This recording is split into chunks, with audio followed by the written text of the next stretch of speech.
Good evening, ladies and gentlemen. Once again, welcome to With Jewish Youth. And tonight we have a special guest, and I'm sure you're going to be very impressed and very excited and very interested in what our guest tonight has to offer us. Our guest tonight is Dr. Joseph Badi. He is a consultant and an adjunct professor on Jewish studies at Medgar Evers College. I'm sure you know that Medgar Evers College is located in the Crown Heights section of Brooklyn. To be exact, the address is 1150 Carroll Street. This is a college that is, of course, the majority of the student body is black, but nevertheless, Dr. Badi is one of the professors on the staff, and he specializes in writing and teaching, in lecturing on the modern state of Israel, on contemporary Jewry, and modern Hebrew literature. Dr. Badi is a political scientist specializing in Soviet Union, the Near East, and international relations. I've made a great friend out of Dr. Badi in the course of the weeks that I've gotten to know him. And we've been holding various discussions about what we could do for the betterment of the students, as well as the elevation, perhaps, of the entire intellectual and Jewish study program that we could offer out to our element that is so much concerned with getting into one of these colleges and to be able to get the courses that they need. I think we have many things to talk about tonight, and the first question, and this is something I never asked the professor before, but Dr. Badi, let me ask you this. How does a man like you come into Medgar Evers College, which is really known as a black college? Where does a man, Hamish Yid, so to speak, come in to be a part of this faculty? Thank you, Rabbi Hecht. I must tell you, I taught already in a few colleges in my life, also in another college of the City University, and I feel that I am at home at this college. I have the cooperation of everybody, starting from the president of this college, Dr. Trent, up to the janitor in the college and the watchman in the college. And I only hope that this message will reach the Jewish community in Brooklyn and other communities around, and the number of Jewish students that look for a tachlis will find this tachlis in this college. Dr. Badi, what is the student population in numbers of Medgar Evers?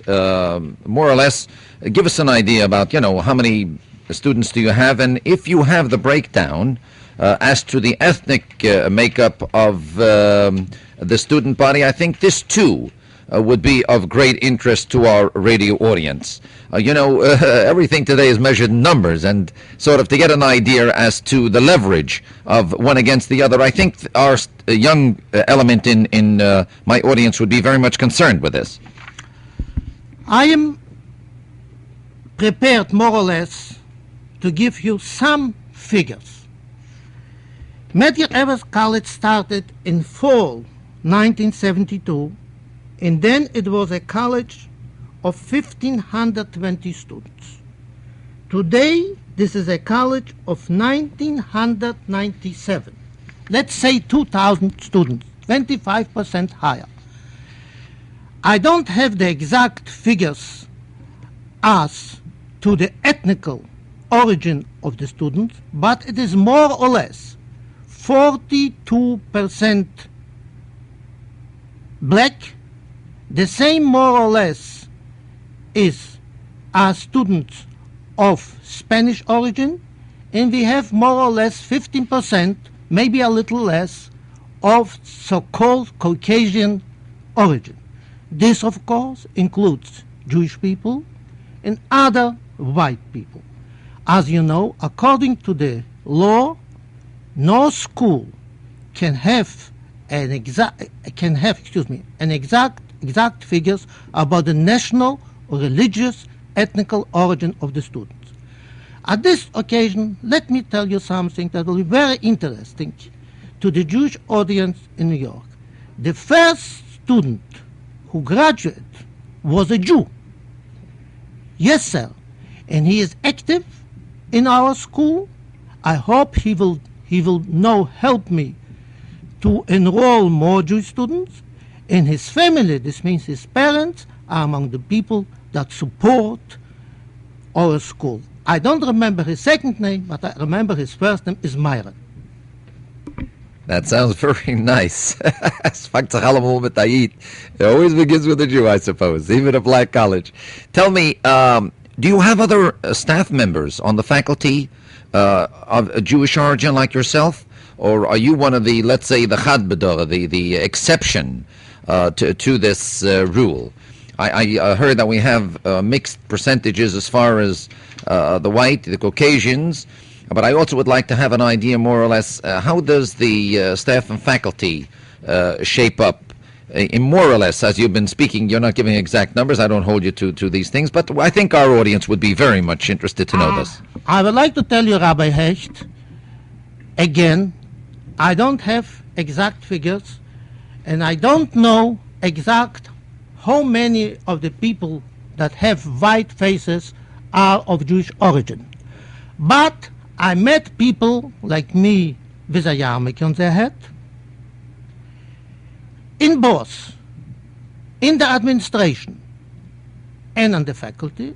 And I can mention here, among others, that the second man in charge of the dean of faculties is also a white man. And when I go through the halls and look into the classes, I see that this is no class is homogeneous. You have different faces.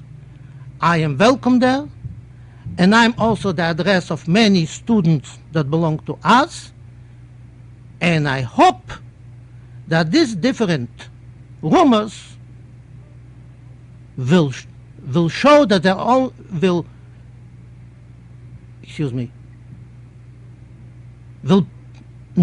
be rumors and no fact. Okay, I saw you're a little, you got stuck for the moment there to know exactly how to say it, not to say it the wrong way, but you said it right, Dr. Badi. Dr. Badi, let me ask you something. For the sake of our listening audience, what are some of the subjects that are taught in Medgar Evers? I mean, do you have a medical school? I would like to get more or less, give us a little rounded out a list of the subjects that are taught in Medgar Evers. I think this may be of great interest to many of our young people listening in now. I will do this with pleasure. But let me give two sentences of introduction. This is not a professional school, and this is not a strict liberal arts school.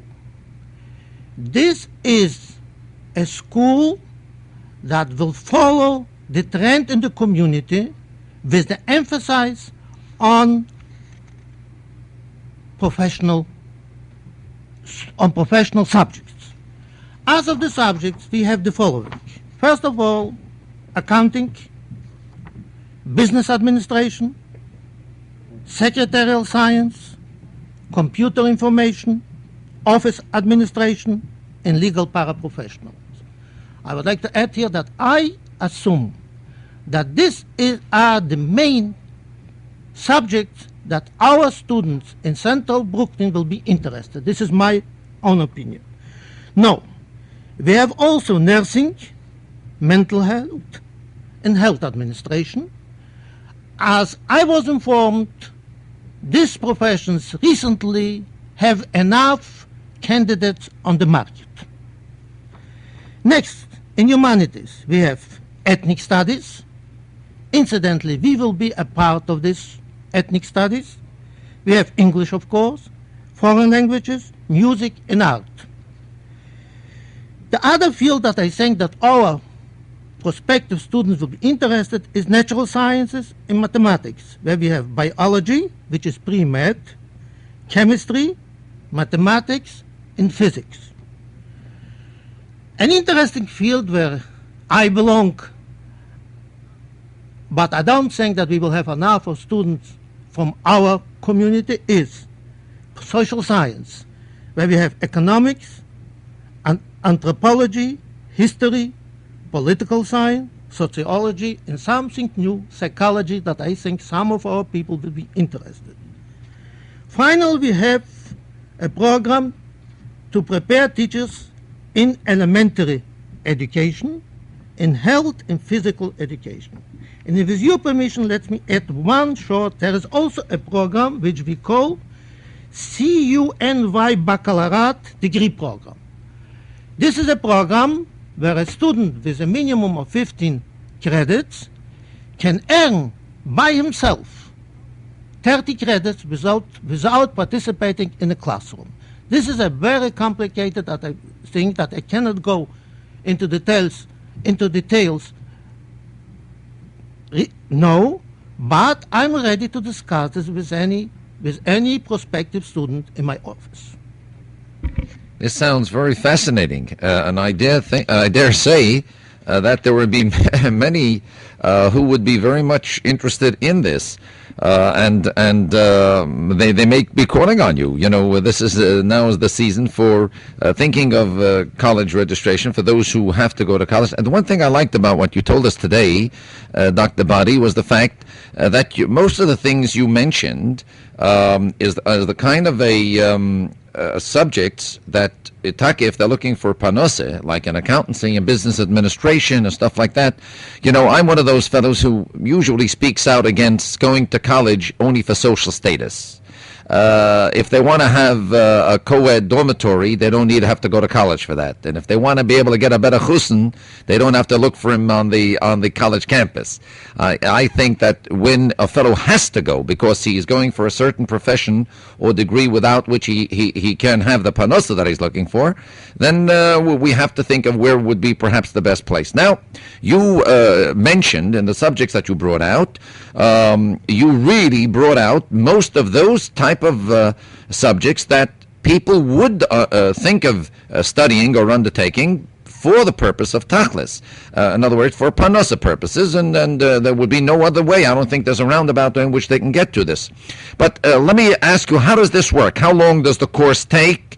And what do they need, or what are the requisites for them to be able perhaps to enroll in one of these courses? I trust that all these are free since it is SUNY University. Am I right, Dr. Badi? This is free. They don't have to pay for this. Shall I explain this? Yes. A full-time matriculated student in any of the 20 colleges of the city of university has to pay only $55 for a semester. This is not tuition, but he has to be a full-time student and a matriculated student. To be admitted as a full-time student is the same like in any college. This has to be a high school, of course, health, etc. Now, we are one of these 20 colleges, senior colleges, community colleges, a medical center, and the graduate center, together 20. But our college, I'm proud to say this, has a special status. We have a 2-year program, and we have a 4-year program. A 2-year program, generally, this is an associate degree. A 4-year program, this is a bachelor degree.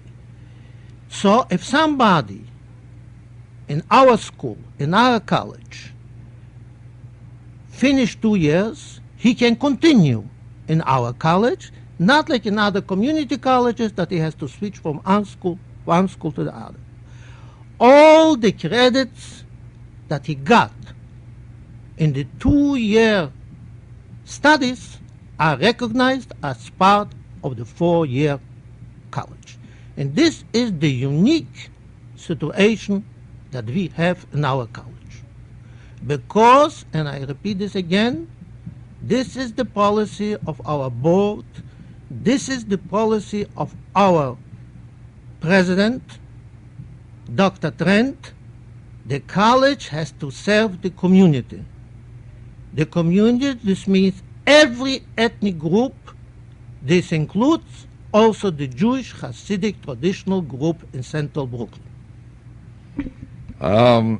Dr. Badi, let me ask you, what kind of schedules do you have for your subjects? Is this, you spoke about a full-time, have you an evening college? Have you got a weekend college?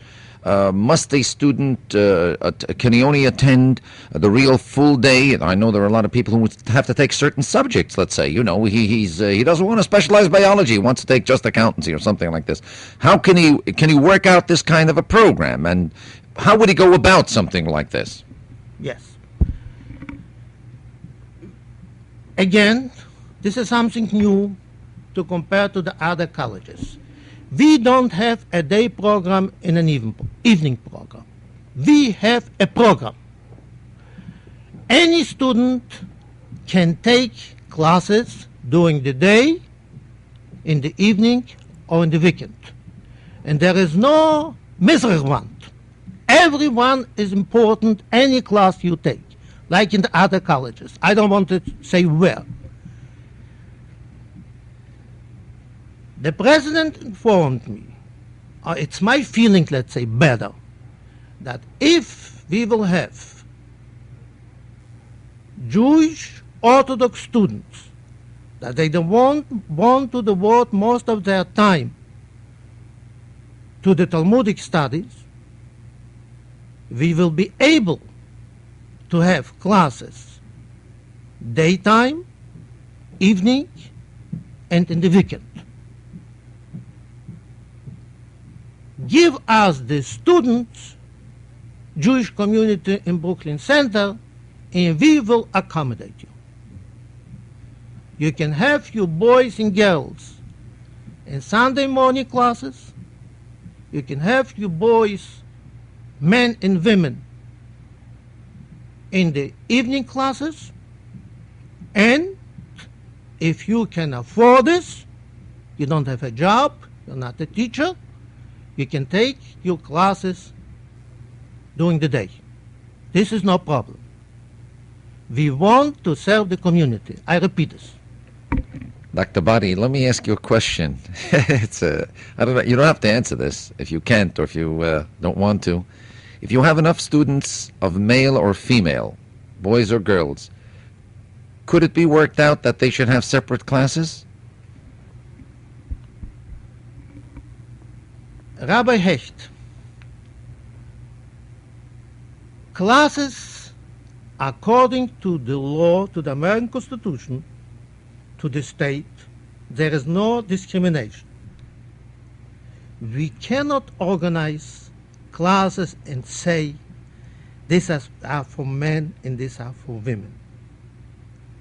But if 25 women will organize themselves and they will petition the administration and none of the men will register in these classes, the class will not be treifed.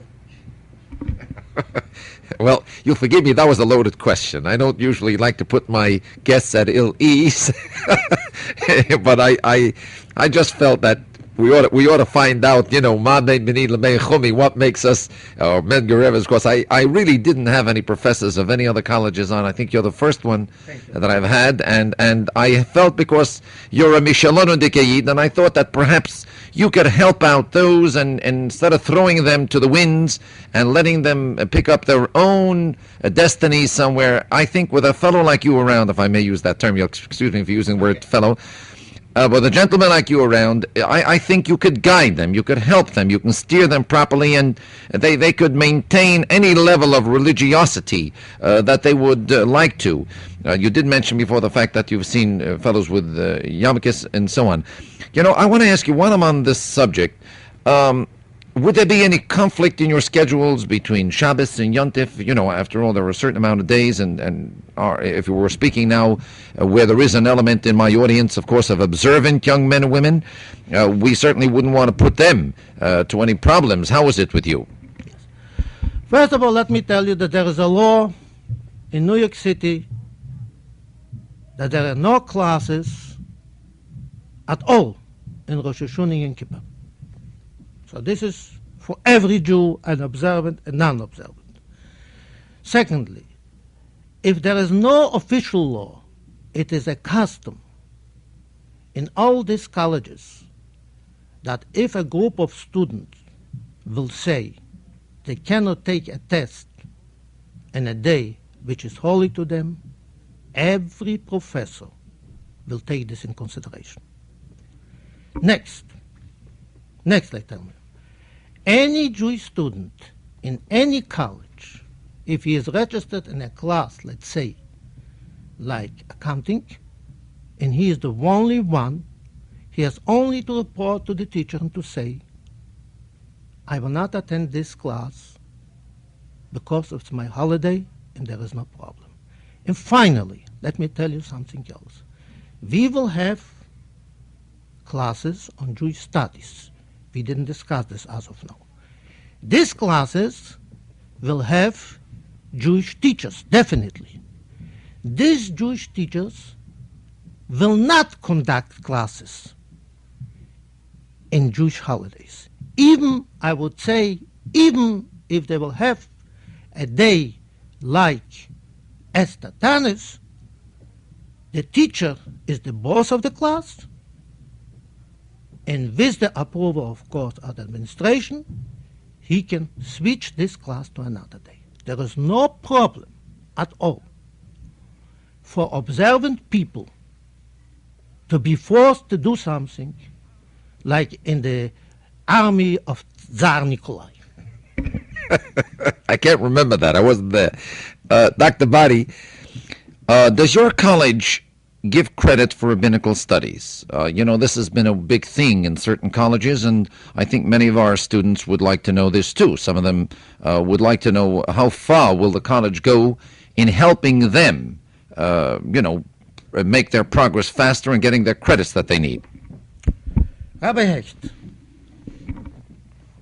it is a problem that bothers the Jewish community not only in New York, but generally speaking.